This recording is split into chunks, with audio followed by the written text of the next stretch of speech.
Hello, dear viewers. Welcome back to a new lecture series, CGPSC Tech for ACF, presented by Bright Benches Academy. आज का हमारा ये 13th lecture होने वाला है और आज हम MCQs डिस्कस नहीं करेंगे। आज हम थ्योरी पार्ट वाला जो पोर्शन है उसको डिस्कस करेंगे और फिर अपने नेक्स्ट लेक्चर में जो MCQ वाला पार्ट है उसको डिस्कस करेंगे। तो चलिए देखते हैं कि आज के हम अपने इस लेक्चर पर किन किन टॉपिक्स के बारे में ब्रीफली डिस्कस करने वाले हैं। तो डियर व्यूअर्स, देख लेते हैं। आज हम बात करने वाले हैं नर्सरी एंड प्लांटिंग टेक्निक्स की बाकी बचे हुए टॉपिक्स पर। हमने इसका जो आधा टॉपिक है वो अपने पिछले लेक्चर में कवर कर लिया था। तो चलिए देखते हैं कि आज के हम अपने इस लेक्चर में किन किन टॉपिक्स पर बात करने वाले हैं। आज हम बात करेंगे एरिया ऑफ नर्सरी की, यानी कि नर्सरी का जो एरिया है वो किस तरीके से कैसे डिसाइड किया जाता है अकॉर्डिंग टू स्पीशीज। फिर हम बात करेंगे फेंसिंग क्या होती है और फिर हम बात करेंगे stages of development of tree की, कि जब ट्री जो है सीडलिंग से किस तरीके से वो ट्री बनता है, तो उसके डिफरेंट स्टेजेस को हम डिस्कस करेंगे।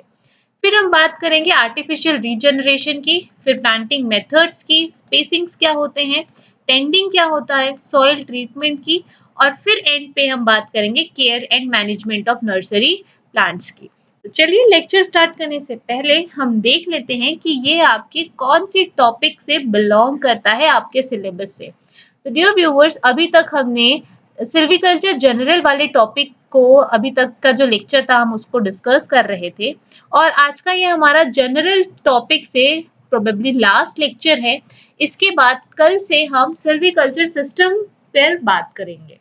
ठीक, तो देखिए अभी हम जो है नर्सरी एंड प्लांटिंग टेक्निक से रिलेटेड जो भी था, आधा जो टॉपिक था यानी कि नर्सरी बेड्स, उसकी क्लासिफिकेशन और भी बहुत सारे टॉपिक्स को हमने अपने पिछले लेक्चर में डिस्कस कर लिया था।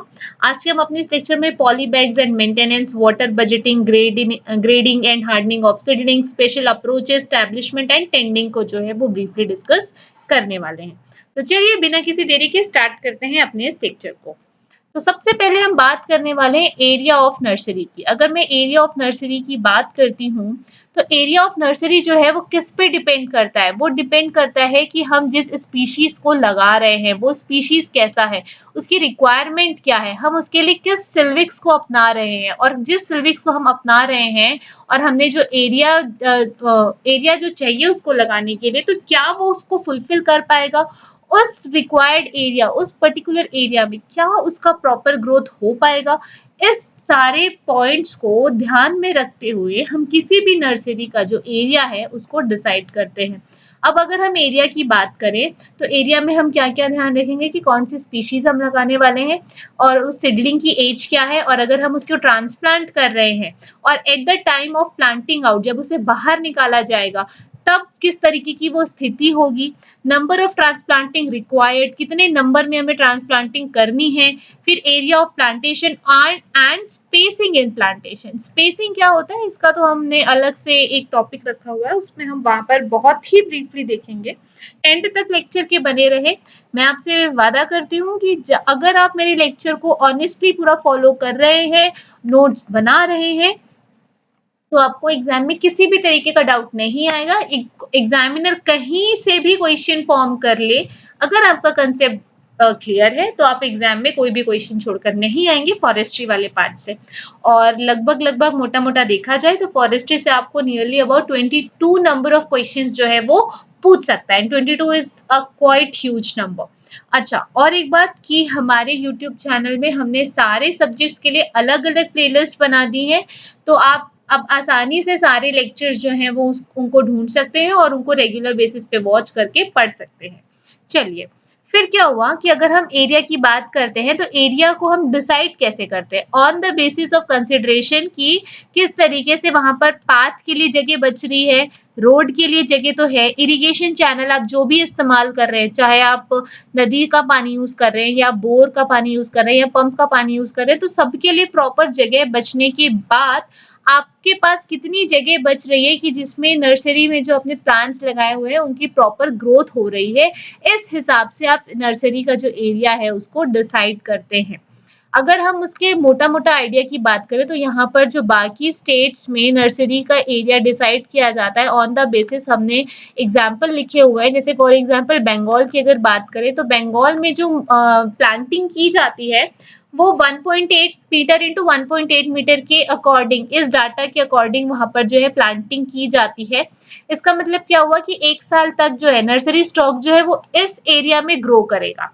और अगर हम मोटा मोटा हिसाब लेके चले तो 1 हेक्टर की नर्सरी में नियरली अबाउट 200 हेक्टर्स तक की जो प्लांटेशन है वो की जा सकती है। इट मीन्स व्हाट कि अगर आपने 1 हेक्टर नर्सरी में इस डाटा के साथ आपने क्या किया हुआ है, सारे जो है बेड्स आपने बनाए हुए हैं, नर्सरी बेड्स बनाए हुए हैं, तो अब यहाँ पर जितने प्लांट उगाए हैं वो 200 हेक्टर तक के में प्लांटेशन उनकी की जा सकती है। It means this, it means what कि 0.5% ऑफ द प्लांटेशन एरिया जो है वो आपका कैसा होना चाहिए, नर्सरी जो है उतना, अगर 200 हेक्टर में आपको प्लांटेशन करनी है तो नर्सरी कितना होना चाहिए, 1 हेक्टर, दैट मीन्स व्हाट 0.5%।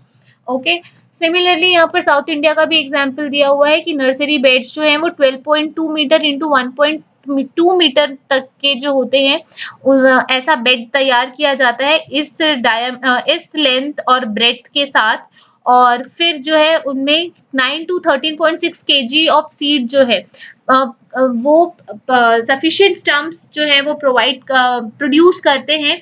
और फिर वो जो स्टम्प्स प्रोड्यूस किए हैं, मतलब यहाँ पर जो नर्सरी बेड में इतने सीड्स को जब उनको ग्रो किया गया, उनको बो दिया गया, तो फिर क्या होगा कि वो कब कहाँ तक के लिए काम आएंगे, 1.8 मीटर इंटू 1.8 मीटर तक के प्लांटेशन एरिया के लिए वो काम आ सकते हैं। इट मीन्स व्हाट कि यहाँ पर जो एरिया ऑफ नर्सरी बेड है वो कहाँ पर काम कर रहा है, it works out on the 14.64 square metre including the area of path, जहाँ पर आपका पाथ भी निकल जाएगा, रोड भी निकल जाएगा, नर्सरी का जो बचा कुचा है वो भी निकल जाएगा। मतलब यहाँ पर भी मोटा मोटा 0.5% टोटल प्लांटेशन एरिया का जो है उतना आपको नर्सरी जो है वो डेवलप करनी पड़ेगी। ये भी साउथ इंडिया में ऐसा ही रूल चलता है। ठीक, फिर वहीं पर आपको उत्तर प्रदेश का भी दिया हुआ है कि उत्तर प्रदेश में क्या होता है कि देवदार पेड़ के लिए, देवदार ट्री के लिए 30 नर्सरी बेड्स जो है वो, और मिनिमम 30 नर्सरी बेड्स जो है वो तैयार किए जाते हैं। और उनका जो बेड का जो साइज होता है वो 1.8 मीटर इंटू 1.2 मीटर होता है। और सफिशिएंट यहाँ पर भी 0.4 हेक्टर प्लांटेशन के लिए, जो जिसमें 2 साल तक के पौधों को प्लांट किया जाता है। और स्पेसिंग जो है वो 1.8 मीटर इंटू 1.8 मीटर की जाती है। ओके, फिर वहीं अगर देखा जाए तो जो एरिया होता है नर्सरी बेड्स का वो मोस्टली 64.8 स्क्वायर मीटर तक के लिए वर्कआउट करता है। तो यहाँ पर अगर देखा जाए तो यहाँ पर 2.5% ऑफ प्लांटेशन एरिया है। ठीक, चलिए यहाँ पर वैसे ही आपको एक और एग्जांपल दिया हुआ है चिर ट्री के लिए। तो यहाँ पर क्या होता है कि यहाँ पर पॉलीथीन बैग्स का इस्तेमाल किया जाता है नर्सरी के लिए, नर्सरी प्लांटिंग के लिए। तो पॉलीथीन बैग्स क्या होते हैं ये भी हम अभी देखेंगे कि क्यों पॉलीथीन बैग्स का इस्तेमाल किया जाता है। बट यहाँ पर स्पीशीज के अकॉर्डिंग, जैसे यहाँ पर देवदार ट्रीज लगा रहे थे तो यहाँ पर हमें जरूरत नहीं पड़ रही थी पॉलीथीन बैग्स की, लेकिन जब हम चिर की बात करते हैं तो चिर क्या होता है, यहाँ पर पॉलीथीन बैग्स का जो है इस्तेमाल किया जाता है। ठीक, तो ये सारे एग्जाम्पल्स क्या बताते हैं कि किस तरीके से एरिया ऑफ नर्सरी जो है जगह के हिसाब से, स्पीशीज के हिसाब से अलग अलग वेरी कर रही होती है अकॉर्डिंग टू सर्कमस्टांसेस। ओके, चलिए आगे बढ़ते हैं। और अब हमारा जो टॉपिक हम डील करने वाले हैं वो है फेंसिंग। अब हमने क्या किया, नर्सरी एंड प्लांटिंग टेक्निक में हमने सबसे पहले देख लिया कि नर्सरी क्या होती है, नर्सरी बेड्स क्या होते हैं, क्लासिफिकेशन भी कर ली नर्सरी की। अब एरिया भी देख लिया, अब हमने क्या कर लिया, ग्रो कर लिया, सारे पौधों को हमने क्या कर लिया, ग्रो कर लिया, नर्सरी बना दी, सब कुछ हो गया, एरिया वाइड हमने सब अकॉर्डिंग टू स्पीशीज सर्कमस्टांसेस हमने नर्सरी जो है एरिया वाइज हमने डिवाइड कर दी। लेकिन अब हमें क्या करना है, अब हमें पौधों की सुरक्षा के बारे में सोचना है। क्योंकि ऐसा तो नहीं कि आपने बीज डाल दिया और अब आप निश्चिंत हो गए और घर में घोड़े बेच के सो रहे ना। अब आपको क्या करना है, अब आपको प्लांट की देखरेख करनी है ताकि वो प्रॉपरली ग्रो कर सके। तो अब आपने क्या करना है, अब आपको उनकी प्रोटेक्शन के लिए फेंसिंग करना है, मतलब बाड़ा बनाना है, ताकि कहीं से भी उसको, चाहे वो जंगली जानवर के थ्रू हो या विंड के थ्रू हो, राइट, या किसी भी तरीके से उसे किसी भी तरीके का नुकसान नहीं होना चाहिए। तो उसके लिए हम क्या करते हैं कि जैसे ही हमारी नर्सरी जो है उसका एरिया डिसाइड हो गया, साइट डिसाइड हो गया, कैसी नर्सरी है वो डिसाइड हो गया कि टेम्पररी है या परमानेंट है, जिस टाइप की नर्सरी है तो उस हिसाब से फेंसिंग जो है वो भी डिसाइड की जाती है। जैसे यहाँ पर आपको एक एग्जांपल दिया हुआ है कि अगर आप यूकैलिप्टस की नर्सरी बनाते हैं, यूकैलिप्टस की जैसे नीलगिरी, तो वो हाइब्रिड नर्सरी होती है काफी, और उसको बहुत ही सावधानी से उसको मतलब हाइब्रिड पौधा है ना वो, तो उसको क्या करना होता है कि आपको बहुत ही ज्यादा बचा के रखना पड़ता है, बहुत ही ज्यादा प्रोटेक्ट करने की जरूरत पड़ती है। तो आप वहां पर कैटल प्रूफ फेंसिंग का इस्तेमाल करते हैं या गेम प्रूफ फेंसिंग का इस्तेमाल करते हैं, या आप क्या करते हैं अगर वहां पे डैमेज अगर ज्यादा नहीं है, सपोज कि आपका जो प्लांट ये नर्सरी है वो ऐसे एरिया में है जहां पर जंगली जानवर नहीं आ सकते, जैसा कि अगर हम वीआईपी रोड तरफ चले जाए, एयरपोर्ट रोड तरफ जब जाते हैं तो हमको रास्ते में बहुत सारी नर्सरीज मिलती हैं, लेकिन वो फूल पौधों वाली होती हैं, ठीक। लेकिन अगर जब आप ऊर्जा पार्क वाले रोड पे जाते हैं तो वहां पर आपको बहुत सारे फॉरेस्ट्री नर्सरी भी दिखाई देंगे, राइट। तो वो जो नर्सरी होते हैं सबका पर्पस अलग अलग होता है, हो सकता है कि वो प्लांटेशन के लिए या फ्री डिस्ट्रीब्यूशन के लिए भी नर्सरी होती है जो गवर्नमेंट के थ्रू चलाई जा रही होती है। तो वहां पर अब वो जो ऐसी जगह है वहां पर जंगली जानवरों की वजह से एज सच कोई नुकसान नहीं पहुंचेगा, क्योंकि वो थोड़ा रिहायशी इलाका हो जाता है, तो यहाँ पर आपको हाथी या जंगली बैल, नीलगाय ये सब आपको नहीं मिलेंगे, ठीक। तो यहाँ पर आप क्या कर सकते हो कि अगर जैसे ड्राई एरियाज हैं या जहां पर ज्यादा सोर्स ऑफ डैमेज नहीं है, तो यहाँ पर आपने क्या किया, a line of small trees और श्रब्स लगा दिए। एग्जाम्पल अकाशिया अरेबिका, ये किसको बोलते हैं, बबूल की ट्री का ये जो नाम है, ये साइंटिफिक नेम है बबूल ट्री का। अच्छा, अब जब हम सिल्वीकल्चर ऑफ ट्रीज डिस्कस कर रहे होंगे तो उसमें आपको सारे मोस्ट इंपॉर्टेंट स्पीशीज के आपको सबके सब साइंटिफिक नेम याद रखने हैं, ठीक है। वो आपको सबके सब साइंटिफिक नेम याद रखने, क्योंकि क्वेश्चंस आपको साइंटिफिक नेम से आएगा या तो, और यहाँ से तो मुझे पूरा इंट्यूशन है कि ऐसे क्वेश्चन आ सकते हैं कि सो एंड सो प्लांट का साइंटिफिक नेम क्या है, या ये साइंटिफिक प्लांट का कॉमन नेम क्या है, तो आपको ऐसे क्वेश्चंस बहुत ही आसानी से देखने को मिलेंगे, ठीक।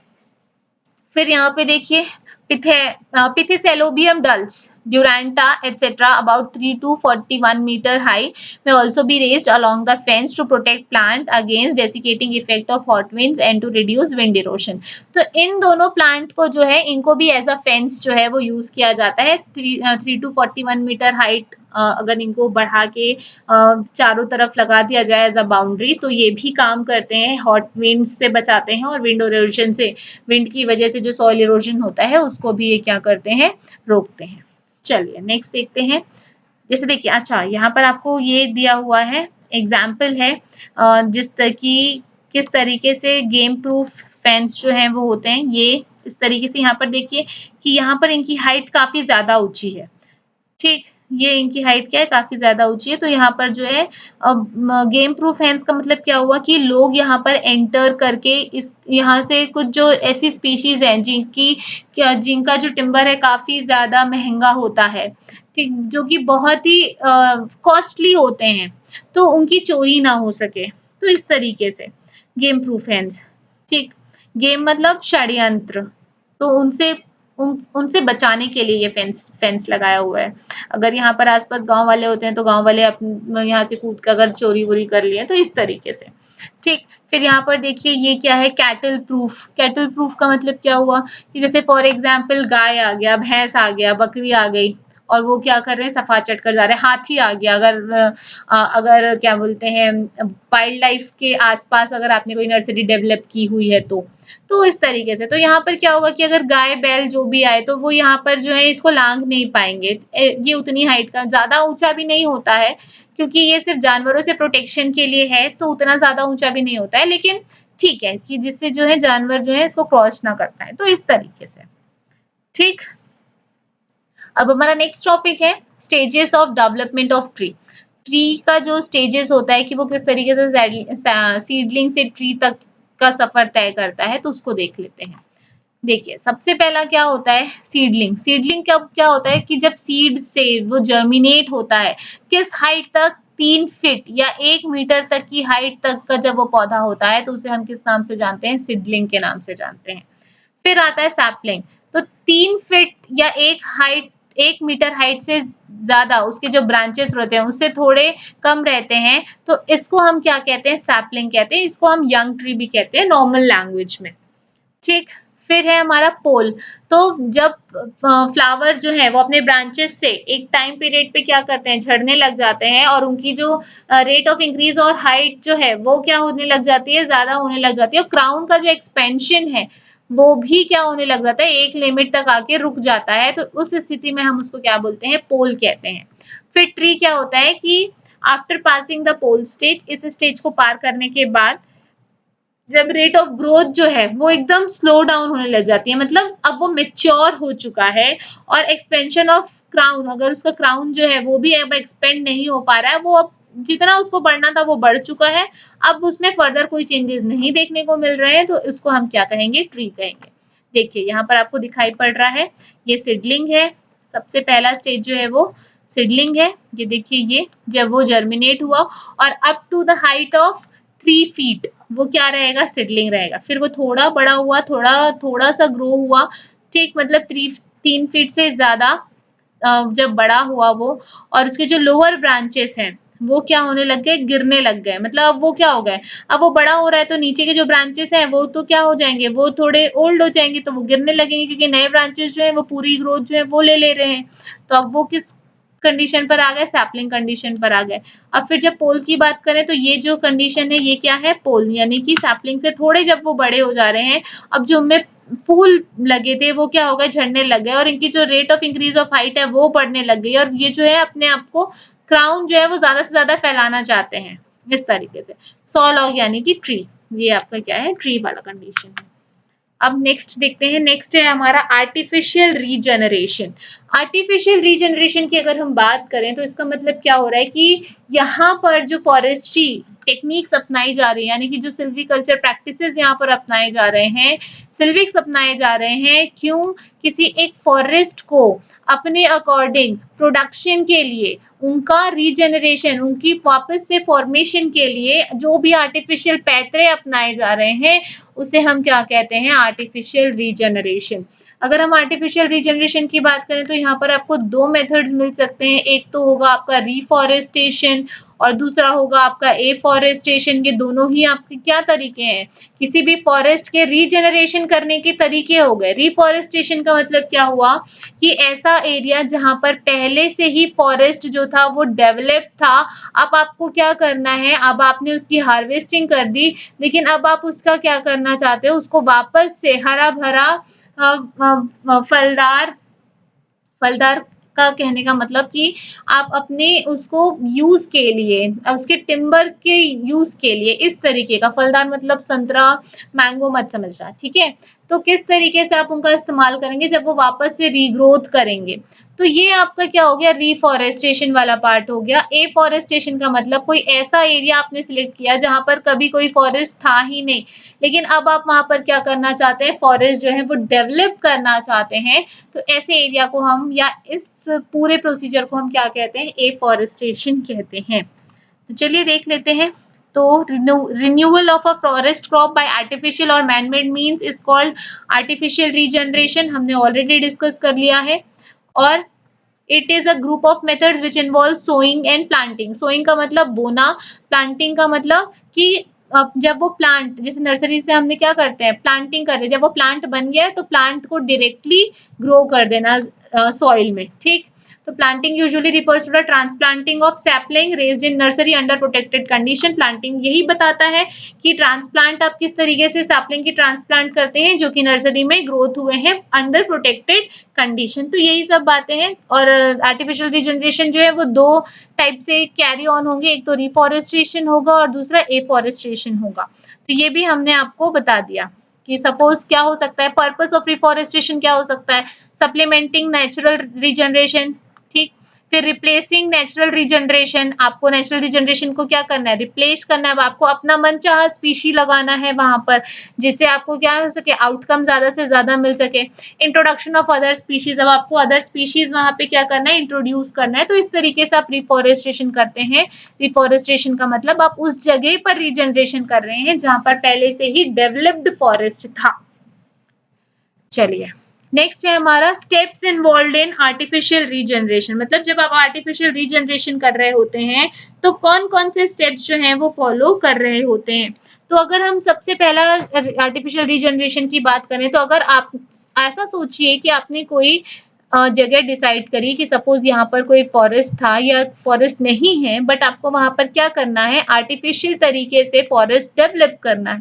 तो सबसे पहला काम आप क्या करेंगे, सबसे पहला काम आप ये करेंगे कि क्या बोलते हैं, सिल्वीकल्चर, सिल्विक्स वहां पर कितने तरीके से काम करेगा, क्योंकि अगर आपको फॉरेस्ट डेवलप करना है तो आप किस किस मेथड से करेंगे, सिल्वीकल्चर मेथड से करेंगे।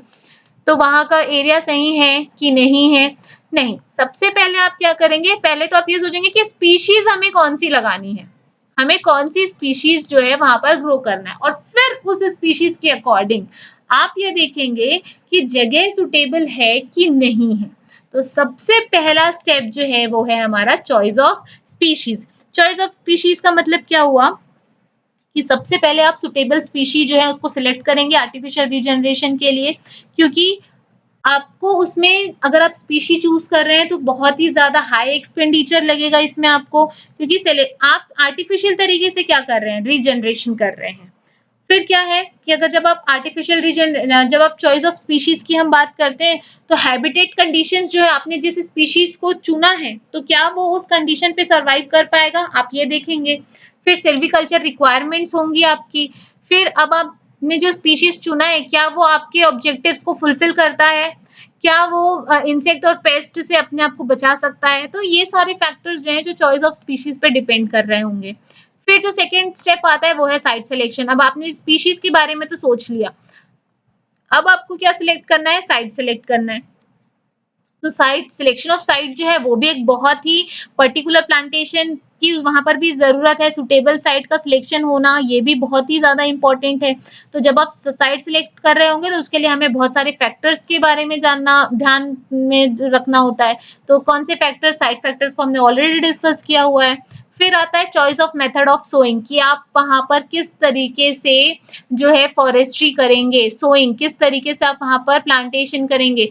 या तो आप सीड डायरेक्टली सो कर सकते हैं, या तो आप डायरेक्टली प्लांटिंग कर सकते हैं नर्सरी से लाकर, राइट। तो इस तरीके से फिर है हमारा स्पेसिंग।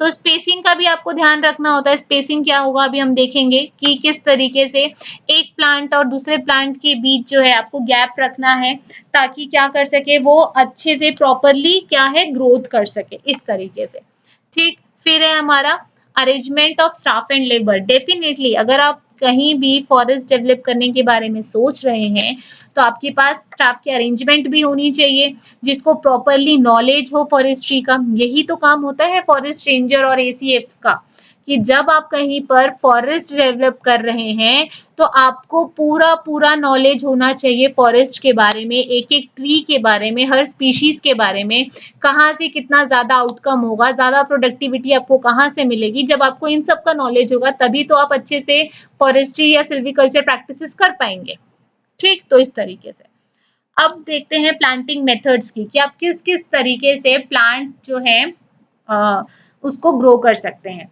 तो सबसे पहला है हमारा planting with roots. Planting with roots का मतलब क्या हुआ कि जब आप प्लांटिंग कर रहे हैं तो विथ नेक्ड रूट से आप कर लीजिए, ठीक। तो यहाँ पर क्या हो रहा है कि अगर आप नेक्ड रूट से कर रहे हैं तो जो उसका कॉलर है वो लेवल ऑफ सॉइल सरफेस को क्या करना चाहिए, बीट करना चाहिए। कॉलर का मतलब क्या होता है, जैसे आपको यहाँ पर ये दिख रहा है, ठीक, यहाँ पर ये आपको रूट दिख रहा है। तो यहाँ पर ये वाला जो पार्ट होगा आपका, यहाँ पर ये देखिए, एक सेकेंड मार्कर चेंज करने दीजिए, ठीक। अब देखिए ये वाला जो आपका पार्ट है ये आपका क्या है, कॉलर, या तो जहां से रूट के थोड़ा ऊपर वाला पार्ट जो होता है वो आपका होता है कॉलर। तो यहाँ पर क्या है कि जो कॉलर है वो लेवल ऑफ सॉइल सरफेस को बीट करना चाहिए। बीट करना चाहिए का मतलब क्या हुआ कि ये जो है वो ये वाला जो पार्ट है वो सॉइल सरफेस के थोड़ा ऊपर ही रहना चाहिए। आप उसको पूरे तरीके से अगर आप नीचे कर देंगे तो क्या होगा कि यहाँ पर जो है वो उसको फ्रेश एयर नहीं मिल पाएगा, फ्रेश एयर नहीं मिल पाएगा। प्लस क्योंकि आप क्या कर रहे हैं, प्लांटिंग कर रहे हैं, तो वो काफी यंग प्लांट होगा। और मैंने आपको बताया था कि यंग प्लांट में भी स्टेम पर भी फोटोसिंथेसिस प्रोसेस जो है वो चल रहा होता है। मैंने आपको बताया था जब हम बायो का लेक्चर जब हम कर रहे थे। ठीक, तो यंग प्लांट्स में भी फोटोसिंथेसिस प्रोसेस जो है हो रहा होता है, क्योंकि स्टेम जो होते हैं उसके वो ग्रीन कलर के होते हैं। ये मैंने आपको थोड़ा बड़ा प्लांट यहाँ पर शो किया हुआ है। तो क्या होगा कि अगर ये कॉलर जो है वो भी सॉइल सरफेस के अंदर चला गया तो यहाँ पर प्रॉपर्ली फोटोसिंथेसिस प्रोसेस नहीं हो पाएगा। फोटोसिंथेसिस प्रोसेस नहीं हो पाया तो प्रॉपर्ली प्लांट में जो फूड है वो नहीं पहुंच पाएगा, और हो सकता है कि ये प्लांट जो है वो मर जाए। ठीक, तो इस तरीके से सबसे पहला ध्यान हमें किस बात का रखना है कि कॉलर जो है, collar should be the level of soil surface. Second क्या है, the tap and sinker roots are not doubled up. Tap and sinker roots are not doubled up का मतलब क्या हुआ कि जैसे अगर हम बात करें टैप और सिंकर रूट्स की, तो जो टैप रूट होते हैं वो मोस्टली कहाँ तक जाते हैं, 6 मीटर तक की डेप्थ पर जाते हैं, 6 to 8 मीटर। ठीक, और वहीं जो सिंकर रूट्स होते हैं वो अप टू 40 मीटर्स तक की डेप्थ चले जाते हैं। जैसे देखिए यहाँ पर आपको दिख रहा होगा, ये टैप रूट है और ये सिंकर रूट्स है।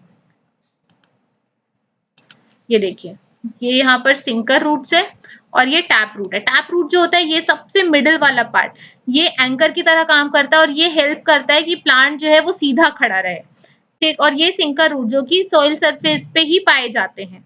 ओके, तो ये क्या करते हैं, अगर जो सिंकर रूट की बात करें तो वो ज्यादा से ज्यादा 4 से 8 मीटर तक की डेप्थ पर ही जाएगा, क्योंकि मैंने क्या बताया ये सॉइल सरफेस के ऊपर ही रहते हैं। लेकिन अगर टैप रूट की बात करें तो टैप रूट जो है वो अप टू 40 मीटर तक की डेप्थ तक जाता है। तो यहाँ पर जब हम टैप और सिंकर रूट्स की बात करते हैं, तो जब हम उनको प्लांटिंग कर रहे होते हैं तो वो जिस एरिया जितना उनका साइज है वो उतने ही साइज पर होने चाहिए। डबल डप का मतलब उनको ज्यादा गड्ढा करके नहीं उनको उगाना चाहिए। अगर ज्यादा गड्ढा जो है ज्यादा गहरा हो गया तो फिर क्या होगा, ये कॉलर जो है वो नीचे आ जाएगा। कॉलर नीचे आ जाएगा तो क्या होगा कि वो प्रॉपरली फोटोसिंथेसिस नहीं कर पाएगा और प्लांट जो है वो मर जाएगा। ठीक, फिर से थर्ड पॉइंट जो है आपको ध्यान में रखना होता है कि जब आप प्लांटिंग पिट्स, वही जो आप जब आप गड्ढा खोद रहे होते हैं प्लांटिंग के लिए, तो वो इतना डीप होना चाहिए जितना आपका length of roots of seedling, जितना उसकी रूट का लेंथ है उतना गहरा जो है आपका गड्ढा जो है, प्लांटिंग पिट जो है वो उतना गहरा होना चाहिए। ठीक, फिर देखिए नेक्स्ट है planting with ball of earth. Ball of earth का मतलब क्या हुआ, जैसे हमने देखा है कि अगर हम किसी पौधे को उगाते हैं, जैसे सपोज ये कोई पौधा है, तो यहाँ पर हम क्या करते हैं, मिट्टी से यहाँ पर उसकी रूट्स के आसपास ऐसा बॉल लाइक स्ट्रक्चर बना देते हैं, और फिर अगर हमें उनकी प्लांटिंग करनी है तो इस मिट्टी के साथ ही उन्हें जो है गड्ढे में या पिट में डाल देते हैं। तो इससे क्या होता है कि ये क्यों किया जाता है कि बहुत सारे स्पीशीज ऐसे होते हैं जो कि टॉलरेट नहीं कर पाते एक्सपोजर ऑफ रूट सिस्टम को। टॉलरेट नहीं कर पाते हैं का मतलब क्या हुआ कि किसी किसी स्पीशीज की रूट ग्रोथ जो होती है वो काफी ज्यादा हाई होती है। काफी ज्यादा हाई होती है का मतलब क्या हुआ कि इनका जो रूट है वो काफी तेजी से बढ़ते हैं। काफी तेजी से बढ़ते लग जाने की वजह से क्या होता है कि ये उनके एक्सपोजर को टॉलरेट नहीं कर पाते हैं जब वो बहुत ही ज्यादा बढ़ने लग जाते हैं। तो उनकी रूट सिस्टम की ग्रोथ को रोकने के लिए, मतलब ज्यादा ना बढ़े वो, उनको सिर्फ जिंदा रखने के लिए क्या कर दिया जाता है, उनको मिट्टी के गोले के साथ यहाँ पर, ताकि अब क्या हो गया कि अब उनको और ज्यादा मिट्टी नहीं मिल रही तो वो जो रूट्स है वो यहीं सिमट कर रह गए। ठीक, तो उनको इस तरीके से ग्रो कर दिया जाता है। अब क्या हुआ कि अब इनकी प्लांटेशन कर दी गई फॉरेस्ट में। अब जब इनकी प्लांटेशन कर दी गई तो अब ये इस बॉल ऑफ अर्थ को डायरेक्टली यहाँ पर क्या कर दिया गया, लगा दिया गया। तो अब इनके पास प्रॉपर स्पेस है कि वो क्या कर सकते हैं, ग्रो कर सकते हैं, फैल सकते हैं। तो इस तरीके से आप प्लांटिंग जो है वो कर सकते हैं। फिर कंटेनर प्लांटिंग। कंटेनर प्लांटिंग में सबसे पहला आता है दोना मेथड ऑफ प्लांटिंग। दोना आप सभी जानते हैं क्योंकि हम छत्तीसगढ़ से बिलोंग करते हैं, तो यहाँ के जो हमारे जो ट्राइबल एरियाज हैं, ट्राइबल पीपल हैं, वो तो काफी दोने और पत्तल बनाते हैं। लेकिन आजकल कहीं ना कहीं वो जो ट्रेंड है वो कहीं खत्म सा हो गया है और उनकी जगह ले ली है प्लास्टिक और थर्माकोल के दोना पत्तल, जो कि बिल्कुल मजा नहीं आता उसमें खाना खाने में। लेकिन अगर हम यहाँ पर जब दोना की बात करें तो यहाँ पर वो लीफ से ही बना हुआ दोना है। और यहाँ पर हम क्या करते हैं, अच्छा जिस लीफ से बनता है उसका साइंटिफिक नेम आपको यहाँ पर दिया हुआ है, बॉहिनिया वैली और बूटिया मोनोस्पर्मा।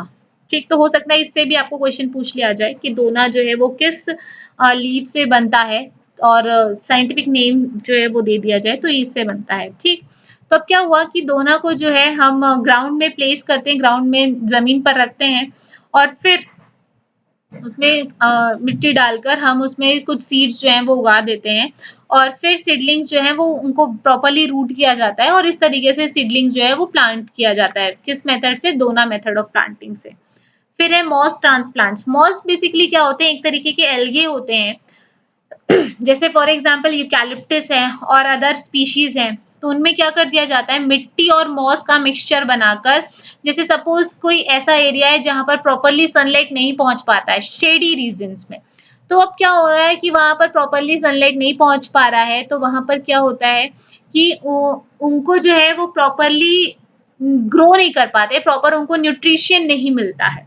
तो ऐसे में क्या होता है कि जैसे यूकैलिप्टस है और वो प्रॉपरली ग्रो नहीं कर पा रहे हैं, तो अगर हम उसमें उनकी मिट्टी में मॉस मिला दें, यानी कि मॉस क्या होता है, एक तरीके का अलगे होता है, उन दोनों को जब हम साथ में मिक्स कर देते हैं तो मॉस और मिट्टी जो है वो प्रॉपर न्यूट्रिशन बना लेते हैं, जिससे कि जो ट्री है वो प्रॉपरली ग्रोथ कर सके। अब वहां पर सनलाइट नहीं है, शेड है, तब भी वो क्या कर पाएंगे, ग्रो कर पाएंगे, क्योंकि मॉस के पास एक बहुत ही पावर, एक बहुत ही स्पेशल पावर होता है कि वो शेड में ज्यादा से ज्यादा ग्रो कर पाते हैं। तो इस वजह से, तो इसे हम क्या कहते हैं, मॉस ट्रांसप्लांट। फिर होता है आपका ब्रिक प्लांटिंग। तो ब्रिक प्लांटिंग काफी इजी है, जैसे कि आपके एरिया में जिस तरीके का सॉइल है, आपने वो सॉइल लिया और उसको ब्रिक के शेप में, उसको ढांचे में डालकर उसको जमा दिया, एक लोकल सॉइल सैंड और क्ले से मिलाकर, और मैन्योर्स भी है उसमें, खाद भी है, और उसमें आपने क्या बना दिया, ब्रिक बना दिया, और यहाँ पर जो है सेंटर में आपने कैविटी, गड्ढा कर दिया, और फिर यहाँ पर आपने क्या कर दिया, प्लांटिंग कर दी। इस तरीके से अब क्या हो गया, ये ट्रांसपोर्टेबल हो गया, फ्रेंडली हो गया, है ना, कि आप इसको ट्रांसपोर्ट फ्रेंडली हो गया। अब आप इसको क्या कर सकते हैं, इधर से उधर कहीं भी आप इसको ले जा सकते हैं, तो इसे आप क्या कहेंगे, ब्रिक प्लांटिंग करेंगे। फिर जो आपका मोस्ट इंपॉर्टेंट जो आता है वो है प्लांटिंग इन पॉलीथीन बैग्स, जो मैंने अभी आपको बताया कि पॉलीथीन बैग्स के बारे में हम पढ़ेंगे।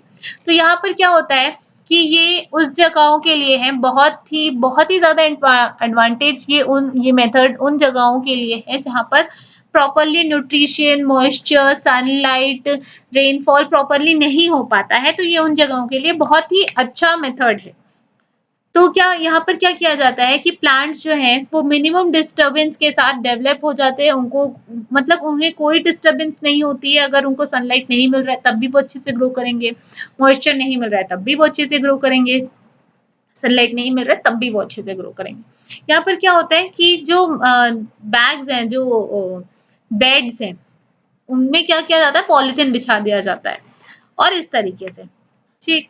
चलिए, फिर है स्टम्प प्लांटिंग। अगर हम स्टम्प प्लांटिंग की बात करें तो प्रैक्टिकली यहाँ पर क्या होता है, किसी भी तरीके का नो डैमेज इन ट्रांसपोर्ट, क्योंकि ट्रांसपोर्टेशन तो यहाँ होगी नहीं। स्टम्प का मतलब क्या होता है, जैसे ये कोई जैसे सपोज ये कोई ट्री है, आपने ट्री को काट दिया, अब ये वाला जो पोर्शन रह गया, तो ये क्या रह गया आपका, इसी आप क्या कहते हैं, स्टम्प कहते हैं। अब यहाँ पर ये जो स्टम्प रह गया है, तो अब कुछ समय बाद क्या होगा, इसके रूट्स तो यही है, कुछ समय बाद क्या होगा कि यहाँ से जो है वापस से रीजनरेशन स्टार्ट हो जाएगी। तो अब जब यहीं से आपको वापस से जो पेड़ है वो आपको कुछ सालों बाद जो है फिर से हरा भरा मिल जाएगा, तो इसकी ट्रांसपोर्टेशन का तो कोई वजह ही नहीं है, इसकी तो ट्रांसपोर्टेशन ही नहीं की जा सकती, तो practically no damage in transport. फिर handling and planting are easy, definitely उनकी जो हैंडलिंग है, प्लांटिंग है, वो काफी इजी हो जाती है। Lots of reserve food material, पहले से ही इनके पास क्या है, बहुत सारे प्रॉपर न्यूट्रिशन मिनरल्स सब है इन लोग के पास, तो यहाँ पर ज्यादा हमें जो है ज्यादा अमाउंट में मैन्योर जो है वो भी नहीं देना पड़ेगा, क्योंकि ऑलरेडी पहले वाला जो प्लांट था या ट्री था वो काफी अच्छे से ग्रो कर चुका है, इस तरीके से। ठीक है, यहाँ पर आपको दिया हुआ टेक्टोना, सीसो, अल्बीजिया स्पीशी, ये सब। फिर है हमारा fifth, vegetative propagation. Vegetative propagation में हमारा जो मेथड आता है वो रूट सकर। रूट सकर क्या होता है, ये हमने जब एमसीक्यू डिस्कस कर रहे थे तो उसमें मैंने बताया था कि वो एबिलिटी जिससे प्लांट जो है वो खुद ही अपने वुंड को हील कर लेते हैं, अपनी चोट को अपने आप हील कर लेते हैं, तो उसे हम क्या कहते हैं, रूट सकर कहते हैं। Branch, stem cuttings. Vegetative propagation का क्या मतलब होता है, मतलब प्लांट का वो पार्ट, वेजिटेटिव पार्ट जिससे वापस से एक नया प्लांट जो है वो जनरेट किया जा सकता है। अगर हम वेजिटेटिव पार्ट ऑफ प्लांट्स की बात करें तो रूट्स हो गए, स्टेम हो गए, लीफ हो गया, तो वो ये सारे क्या होते हैं, वेजिटेटिव पार्ट्स होते हैं। लीफ के थ्रू भी क्या हो सकता है, रीग्रोथ हो सकती है। जैसे ब्रायोफाइलम जो प्लांट होता है, ब्रायोफाइलम जो है उससे भी क्या हो सकता है, नया प्लांट जो है वो उग सकता है। ठीक, फिर अगर हम बात करें किसकी, लेयरिंग की, तो लेयरिंग किसमें आपको देखने को मिल सकता है, रोज नहीं सॉरी, लेयरिंग आपको मिलेगा मिंट के पौधे पे देखने को। अगर आप बाजार से मिंट लेकर आए और फिर आपने उसके पत्ते तोड़ लिए, अब उसके जो स्टेम रह गया आप उसको मिट्टी में उगा देते हैं, तो आप देखेंगे 2 दिन बाद जो है वो उग जाएगा। तो ये क्या हो गया आपका लेयरिंग। ठीक, फिर आपका होता है ग्राफ्टिंग। तो ग्राफ्टिंग में आपका आता है, जैसे फॉर एग्जांपल आपको 2 तरीके के, सपोज आपके पास 2 प्लांट हैं घर पे, एक है आपका व्हाइट और दूसरा व्हाइट रोज है आपके पास और दूसरा है आपके पास पिंक रोज। अब आपको क्या करना है, इन दोनों के मिक्स कलर चाहिए। तो आपने क्या किया, सपोज ये व्हाइट वाला, ये व्हाइट रोज था, ये पिंक रोज था, तो ये आपने क्या किया, ऊपर से यहाँ पर इसको काट दिया, यहाँ पर कुछ मिट्टी या गोबर लगा दिया और फिर इसके स्टेम को यहाँ पर काट कर इसके ऊपर लगा दिए।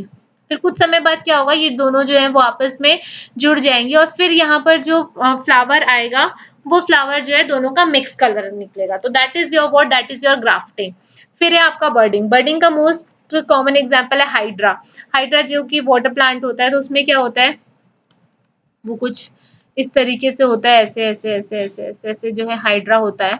तो हाइड्रा क्या होता है कि अगर यहाँ से, अगर यहाँ सपोज कोई उसका पार्ट जो है वो निकला, तो अब क्या होगा, जब ये छोटा है तो ये इसी के साथ ही जुड़ा रहेगा, लेकिन जब ये बड़ा हुआ हैवी हुआ, अब फिर ये इससे क्या हो गया, टूट के गिर गया। अब जैसे ये टूट के गिरा तो यहाँ पर जो ये जो पार्ट गिरा है, तो वो वापस से जो है नया पार्ट बन जाएगा और फिर उसमें जो लाइफ है जो वो आ जाएगी।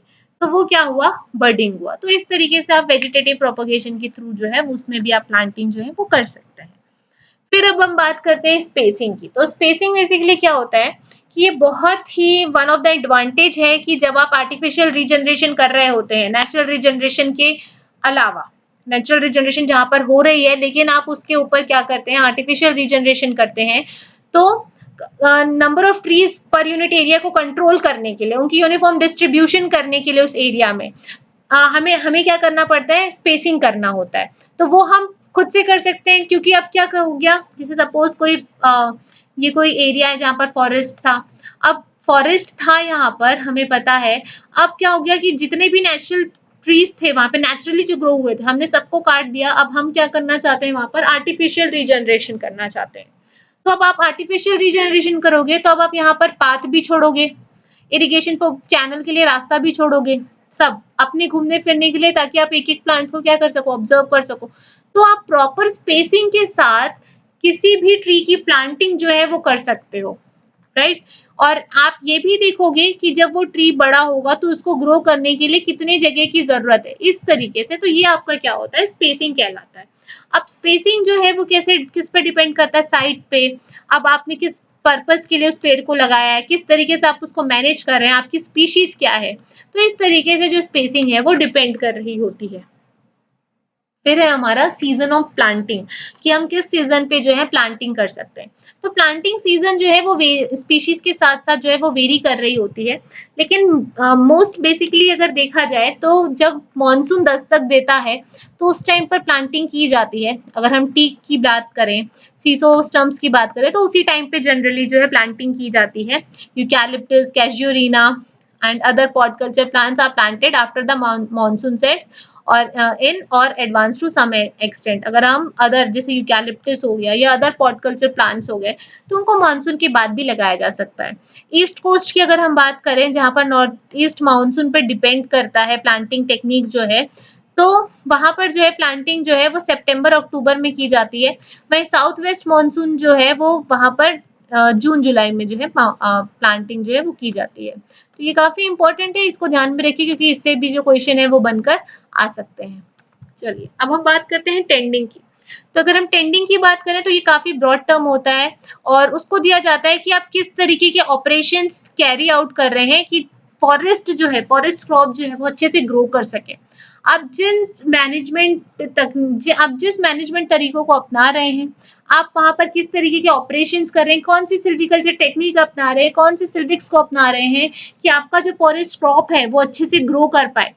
और वहां पर और उस क्रॉप पे जो लाइफ इन्वॉल्व कर रही है, जो लाइफ डिपेंड कर रही है, वो भी अच्छे से चलती रहे, इस तरीके से। तो टेंडिंग जो है वो एक इम्पॉर्टेंट सिल्वीकल्चरल ऑपरेशन होता है, जो कि high quality production of high quality timber के लिए हेल्प करता है, मैक्सिमाइज। इनफैक्ट अगर आप किसी पर्टिकुलर स्पीशी के लिए टेंडिंग ऑपरेशन कर रहे हैं, तो आपको मैक्सिमाइज रिटर्न ही मिलता है पर यूनिट एरिया में। और आपको मतलब मोटा मोटा कहा जाए कि आप ऐसी तकनीक को अपना रहे हैं जिससे कि आपको क्या हो, ज्यादा से ज्यादा प्रॉफिट हो, बस इस तरीके से। तो अगर हम टेंडिंग की बात करें, तो टेंडिंग जो है वो किस तरीके से की जा सकती है। सबसे पहला तो है इरिगेशन ऑफ वाटरिंग। आप वाटर किस तरीके से करते हो, तो avenue plantation water is advisable to ensure establishment of the plants in case of block planting on village lands and in forest area it is better to plant a greater number to allow for casualty. अगर आप पानी के लिए आप मतलब पानी का जो आप इरिगेशन कर रहे हैं, मतलब आर्टिफिशियल सप्लाइंग ऑफ वाटर, मतलब हमारा जो फॉरेस्ट क्रॉप है वो रेन पे डिपेंडेंट नहीं है, आप वहां पर क्या कर रहे हैं, इरिगेशन कर रहे हैं। तो आप इस तरीके से इरिगेशन करें कि आपकी जो लागत है वो कम से कम हो और आउटपुट जो है वो आपको ज्यादा से ज्यादा मिले, इस तरीके से। ठीक, in forest watering is really done as it is a costly operation, right. फिर है वीडिंग। तो आप विड की ग्रोथ को रिड्यूस करने के लिए, उसको कंप्लीटली रिमूवल के लिए जो टेक्निक अपनाते हैं, दैट इज योर विडिंग। फिर है हमारा सॉइल वर्किंग। यहाँ पर क्या होता है कि loosening of the soil and working of the soil, मतलब सॉइल जो है वो ज्यादा से ज्यादा लूज होना चाहिए, मतलब वो कैसे होना चाहिए, ऐसे गांठ नहीं बनने चाहिए उसके। अगर वो गांठ बन जाएगा तो क्या होगा कि वो अपनी प्रॉपर्टी जो है वो लूज कर देगा। अगर लूजनिंग ऑफ द सॉइल मतलब अगर वो लूज है, सॉइल लूज है, तो वो क्या करेगा, सॉइल मॉइस्चर को प्रिवेंट करके रखेगा, इस तरीके से। और जो वीड जो है वो भी ज्यादा तरीके से ग्रो नहीं कर पाएंगे। तो इस तरीके से सॉइल वर्किंग पे आप किस तरीके से सुधार कर सकते हैं उसको बताता है। फिर है हमारा फायर ट्रेसिंग। फायर ट्रेसिंग का मतलब क्या हुआ कि सपोज 2 मीटर, अगर एक बेल्ट है 2 मीटर का, बेल्ट का मतलब जैसे कोई प्लांट है 2 मीटर तक का, ठीक, यहाँ पर सेम तरीके की प्लांटिंग की हुई है तो उसको हमने क्या बोल दिया, बेल्ट। तो अब आपने क्या कर दिया कि पूरे साइड्स को जो है आपने वहां पर क्लीन कर दिया। अब उस प्लांट को बचाने के लिए, direct damage from the fire से बचाने के लिए आपने क्या लगाया, एक तरीके का बेल्ट लगा दिया। बेल्ट मतलब एवरग्रीन ट्रीज, जो मैंने आपको बताया था कि अगर फॉरेस्ट में अगर कहीं क्या हो गया, सपोज यहाँ पर आपने कोई ट्री लगाया हुआ है, हमने प्रीवियस लेक्चर्स में आपने पढ़ा हुआ है, आपने यहाँ पर ट्रीज लगाए, अब क्या हुआ, अचानक ही यहाँ पर आग लग गया। तो एक ट्री के बाद सपोज आपने यहाँ पर एवरग्रीन ट्री लगाया हुआ है, तो ये क्या करेगा, ये आग जो है वो उसको यहीं रोक लेगा, क्योंकि एवरग्रीन ट्रीज जो होते हैं वो थोड़े मॉइस्चर उनमें बहुत ज्यादा होता है। तो अब ये क्या करेगा, यहाँ पर ही वो क्या हो गया, रुक गया, तो अब ये यहाँ पर आगे नहीं बढ़ पाएगा। तो इस तरीके से आप क्या करते हो, बचाते हो फायर ट्रेसिंग करके। ठीक, फिर है हमारा सिंगलिंग। तो सिंगलिंग में क्या होता है कि किस तरीके से आप ऐसा मेथड, कौन सी मेथड को अपनाते हो कि जिससे जो आपका प्लांट है वो ज्यादा से ज्यादा ग्रो कर सके, उनकी एस्टैब्लिशमेंट काफी अच्छी हो, इसको आप क्या कहते हो, सिंगलिंग कहते हो। फिर है प्रूनिंग। आप सेकेंड, ब्रैशिंग और लो प्रूनिंग। ब्रैशिंग और लो प्रूनिंग का मतलब क्या हुआ कि जब प्लांट या ट्री जो है वो अपने दूसरे और तीसरे साल में है और आप उनकी क्या कर रहे हो, उनके लोअर ब्रांचेस को क्या कर रहे हो, प्रून कर रहे हो, कट कर रहे हो उनका, ताकि जो उनका ग्रोथ है वो प्रॉपरली पूरे ट्री में जो है डिवाइड हो सके। हो सकता है कि सपोज ये ट्री है, ये इसके लोअर ब्रांचेस हैं, तो यहाँ पर आकर जो है उनकी जो ग्रोथ है वो यहाँ पर आकर रुक जा रही है और वो आगे नहीं बढ़ पा रही है। तो आपने क्या किया, इसको कट डाउन कर दिया। अब आपने दोनों तरफ से बराबर कट डाउन किया ताकि जो ग्रोथ है वो प्रॉपरली डिस्ट्रीब्यूट हो जाए, जो प्रॉपरली न्यूट्रिएंट्स जो है वो पूरे प्लांट्स में जो है डिस्ट्रीब्यूट हो जाए, जिससे प्लांट की ग्रोथ जो है वो बढ़ जाए। तो इस तरीके से ब्रैशिंग और लो प्रूनिंग करके। फिर है क्लाइंबर कटिंग। क्लाइंबर कटिंग का मतलब क्या हुआ, जैसे फॉर एग्जांपल कि अनवांटेड जो बेल है वो पेड़ पर क्या हो गया, पेड़ों को पूरी तरीके से उन्होंने कैप्चर कर लिया, पूरे पेड़ पे जो है पूरे राउंड अप हो गए हैं।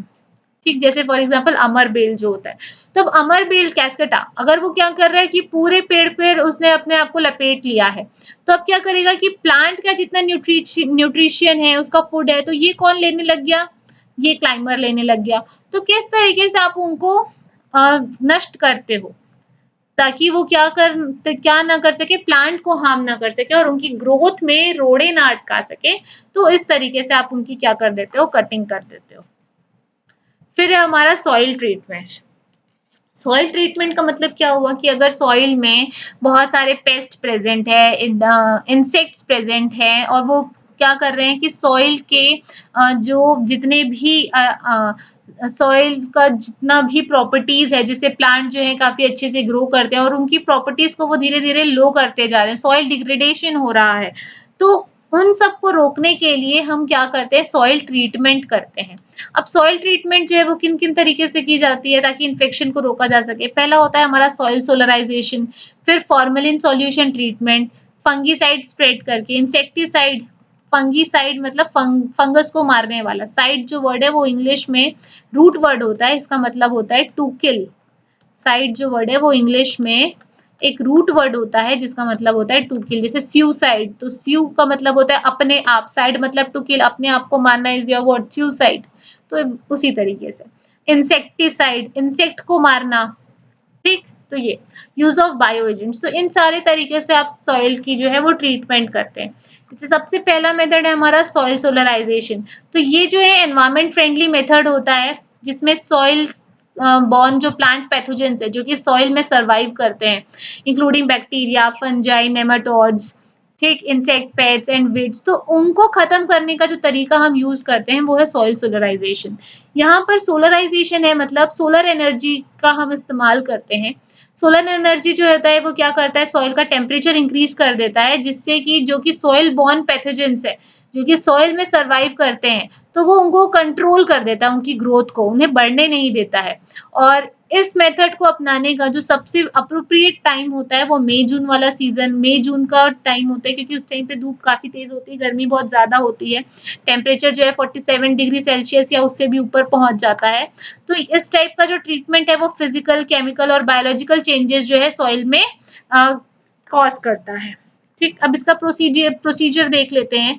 सबसे पहले तो क्या करते हैं कि हमने सॉइल को जो है खोदा एक पर्टिकुलर साइट पे जहां पर हमें सीड बेड्स जो हैं प्रिपेयर किए हुए हैं, सारे वीड्स को हमने निकाला, स्टम्प्स निकाले, स्टोन्स निकाले, पेबल्स निकाल लिए सॉइल से, जितने भी क्लॉड्स थे उनको हमने क्रश किया और उसको स्मूथ फाइन सॉइल बना दिया।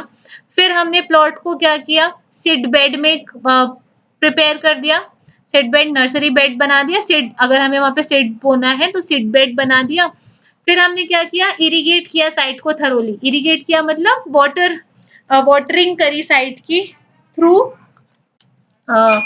आर्टिफिशियल मीन्स, और फिर उसको कवर कर दिया ब्लैक पॉलीथीन फिल्म से, जिस जो कि 200 गेज का है, और 5 से 6 वीक के लिए हमने उसको क्या कर दिया, कवर कर दिया। और जो वेट सॉइल है वो क्या करेगा, ज्यादा से ज्यादा हीट प्रोड्यूस करेगा then dry soil. Dry soil में उतना ज्यादा हीट नहीं होता है, क्यों, क्योंकि नीचे से जो है वो हीट आ रही है, तो वो क्या होगा, उमस होगा, ठीक, तो पसीना आएगा, इस टाइप से। And make soil organisms vulnerable to being killed by heat generation, तो जितने भी वहां से सॉइल बॉर्न पैथोजेंस हैं तो वो क्या होंगे, मरने लग जाएंगे बिकॉज ऑफ हीट। फिर क्या होगा, make the covering air tight, अब जो हमने जो पॉलिथीन बिछाया है उसको हम एयर टाइट रखेंगे ताकि कहीं से भी एयर जो है वो पास ऑन ना हो सके। ओके, फिर क्या होता है कि नर्सरी बेड में be prepared the treated site और सॉइल में be use for filling pots और पॉली बैग्स, इसे ही हम क्या कहते हैं, पॉली बैग्स या फिलिंग पॉट्स कहते हैं। जैसे देखिए यहाँ पर आपको दिख रहा है कि किस तरीके से इस ट्रैक्टर की मदद से जो है ये जो सीड बेड्स बनाए थे उनमें हमने क्या किया हुआ है, पॉलीथीन जो है वो बिछाए हुए हैं। तो यही आपका जो होता है सॉइल सोलराइजेशन मेथड होता है। नेक्स्ट है फॉर्मेलिन सॉल्यूशन ट्रीटमेंट। तो फॉर्मेलिन सॉल्यूशन जो है वो एक तरीके से सॉइल को स्टेरलाइज करता है, और ये कैसे बनाया जाता है, it is prepared by adding 2.5 millilitre of commercial grade formaldehyde. जो फॉर्मेल्डिहाइड बेचने के पर्पज से होता है उनको 2.5 मिलीलीटर जो है पर लीटर ऑफ वाटर में मिलाया जाता है। 1 लीटर पानी में 2.5 मिलीलीटर फॉर्मेल्डिहाइड जो है वो मिलाया जाता है, और इसको सॉइल में जो है वो छिड़क दिया जाता है, जिससे सॉइल जो है वो बहुत ही गीला मॉइस्ट हो जाता है। और कैसे मिलाया जाता है, at at the 45 litre of solution per metre square, 1 metre square में 45 लीटर सॉल्यूशन जो है वो डालना होता है to saturate the top soil surface up to the depth of 15 to 20 centimetre. ठीक, ये देखिए इस तरीके से ये आदमी है जो यहाँ पर डाल रहा है, और ये कब किया जाता है? ठीक सॉइल सोलराइजेशन के बाद, जब आपने द ड्रेंच्ड एरिया जो है आपने उसको क्या किया, पॉलीथीन शीट से जो है कवर कर लिया, ताकि जो आपने यहाँ पर सॉल्यूशन डाला है वो कंप्लीटली पेनिट्रेट हो सके सॉइल के मिक्सचर में। तो इस तरीके से बाकी ये जो मेथड है आप इसको पढ़ लेना, गो थ्रू हो जाना। मैं आपको जो पीडीएफ के फॉर्म पे मैं आपको ये पीपीटी जो है वो प्रोवाइड कर दूंगी। फिर सॉइल ट्रीटमेंट बाय फंजीसाइड। अब आप किस तरीके से करें? By the help of fungicide. तो फंजीसाइड्स आप किस तरीके का इस्तेमाल करते हो? कप्तान हो गया या थीरम हो गया। तो 5 ग्राम पर मीटर स्क्वायर पे आप इसका छिड़काव करते हो, जिससे कि जो सॉइल बॉर्न पैथोजेंस है वो क्या हो जाए? खत्म हो जाए। फिर है fungicides can also be used as soil drench. Soil drench का मतलब पानी में मिला के सॉइल को पूरी तरीके से क्या कर देना? गीला कर देना। Bye preparing a solution of 2.5 to 3% and drenching at the rate जो है 4 to 5 लीटर पर मीटर स्क्वायर पे आपको क्या करना है? 1 मीटर स्क्वायर पे 4 से 5 लीटर फंजीसाइड जो है उसका वाटर सॉल्यूशन बना के सॉइल पर डालना है। ठीक, फिर है इंसेक्टिसाइड से हम किस तरीके से सॉइल की ट्रीटमेंट करते हैं? तो इंसेक्टिसाइड जैसे आपका क्या हो गया? क्लोरोपाइरिफॉस हो गया। तो यहाँ पर आप क्या करते हो? इस इंसेक्टिसाइड को आपने यूज किया, 2 मिलीलीटर जो है पर मिलीलीटर ऑफ वाटर में मिलाना है, और फिर उसके बाद जो है आपको 15 टू 20 सेंटीमीटर तक के सॉइल के जो इंसेक्ट्स होते हैं ये इनको मार देता है। जैसे एंड्स हो गए, व्हाइट एंड्स हो गए, उनके एग्स हो गए, नेमाटोड्स हो गए, तो उनको वो क्या कर देता है? मार देता है। ठीक, फिर है हमारा certain biological agents like trichoderma are used to control soil borne pathogens. Bioagents at the rate 10 to 25 gram per meter square are mixed in the soil and after 2 to 3 days the seeds are sown. तो आप ये इसको जो है आप इसको भी देख लीजिएगा। चलिए अब हम बात करते हैं care and management of nursery plants. आप किस तरीके से उनकी केयर करते हैं और उनको मैनेज करते हैं। तो सबसे पहला है हैंडलिंग ऑफ प्लांट्स। अब जब आप प्लांट्स ग्रो कर रहे हैं नर्सरी में तो वो कैसे होते हैं? टेंडर होते हैं, मतलब काफी सॉफ्ट होते हैं, क्योंकि वो क्या है? सीडलिंग है या सैपलिंग है। तो अगर आप उनको हैंडल करेंगे, अच्छे से हैंडल करेंगे, तो वो जो है वो लॉन्ग लास्ट चलेगी। उनकी जो क्वालिटी, प्रोडक्शन क्वालिटी सीडलिंग्स होगी वो भी अच्छे से होगी। लेकिन अगर आप उनको आप अच्छे से हैंडल नहीं करेंगे तो उनके मर जाने का बहुत ही ज्यादा डर होता है। फिर बात आती है शेडिंग की। शेडिंग क्या होता है कि जो न्यूली ग्रोन सैपलिंग्स होते हैं उनको उनके एडवर्स वेदर कंडीशंस में, जैसे अगर सपोज कि बहुत ज्यादा बारिश हो रही है तो उनको ज्यादा बारिश से बचाना है। जैसे ठीक मतलब सारे प्लांट्स की नर्सरी में केयर एक छोटे बच्चे की तरह की जाती है। एडवर्स वेदर कंडीशंस का मतलब क्या हुआ? विपरीत परिस्थितियां, अगर जो क्लाइमेटिक कंडीशंस है वो विपरीत हो गई हैं तो उनको कैसे बचाए? तो शेड हम उनको प्रोवाइड कर सकते हैं। अगर जैसे गर्मी के मौसम में क्या हुआ कि धूप अति ज्यादा हो जाती है, धूप बहुत ज्यादा हो जाती है, तो उनको शेड प्रोवाइड कर सकते हैं with the help of shade nets या पॉलिथीन शीट से। ठीक, फिर होता है हमारा थिनिंग। तो थिनिंग क्या होता है कि बहुत ही इंपॉर्टेंट होता है कि प्लांट डेंसिटी को मेंटेन करना है एक रो में। प्लांट डेंसिटी का मतलब क्या हुआ कि एक रो में कोई प्लांट है तो हम इस पूरे रो के प्लांट को प्लांट डेंसिटी बोलेंगे, राइट। तो हमने क्या किया कि वहां पर हम ये इंश्योर होंगे कि एडिक्वेट लाइट, जो प्रॉपर अमाउंट पे लाइट जो है, एयर जो है वो प्लांट्स को मिल रही है कि नहीं। इस प्रोसेस में जितने भी वीक और डिसीज या डैमेज प्लांट्स होते हैं उनको हम बाहर निकालते हैं, ताकि क्या हो जाए कि प्लांट डेंसिटी जो है उनकी ग्रोथ प्रॉपर हो। प्लांट डेंसिटी का मतलब क्या हुआ कि ग्रुप ऑफ प्लांट्स की बात हो रही है, okay, allowing the growth of healthy seedlings. फिर है वाटरिंग। तो वाटरिंग का मतलब क्या हुआ कि नर्सरी बेड्स जो है उनको प्रॉपरली वाटर किया जाना चाहिए with the help of a fine rose can, right. After the establishment of plants watering must be done as per the requirement of individual plants. फिर है वीडिंग। वीडिंग का मतलब हमने ऑलरेडी देख लिया है कि अनवांटेड प्लांट्स जो होते हैं उनका पीरियोडिक रिमूवल जो होता है उसको उनको रिमूव करना इज व्हाट वीडिंग। फिर है हार्डनिंग ऑफ सीडलिंग्स। ये काफी इंपॉर्टेंट टर्म है। इसमें क्या होता है, जैसे फॉर एग्जाम्पल कि आपने नर्सरी में कोई प्लांट जो है वो उगाया, सीडलिंग से वो सैपलिंग बना, अब आपको क्या करना है? सैपलिंग की प्लांटेशन करनी है। तो क्या होता है डियर व्यूअर्स कि आप डायरेक्टली जाके उसको फॉरेस्ट में नहीं लगा देते हैं। क्यों? क्योंकि नर्सरी में उसकी जो देखरेख हुई है, जो ग्रोथ हुई है, वो काफी कंट्रोल्ड मैनर में हुई है, एक बच्चे की तरह उसको पाला पोसा गया है। तो अब आप क्या करते हो कि सपोज कि आपने उसको शेड में रखा गर्मियों के मौसम में, तो अब आप क्या करेंगे, उसमें जो जिस टेम्परेचर पे वो था, आप उसको थोड़ा सा टेम्परेचर रेस करके किसी ऐसी जगह में रखेंगे जहां पर उसको प्रॉपरली ग्रोथ नहीं की जा रही है एज कंपेरिजन जैसे पहले की जा रही थी। मतलब आप उसको जैसे बोलते हैं ना खरा सोना, कि सोने को जितना तपाओगे तो वो उतना और ज्यादा मतलब अच्छा हो जाता है।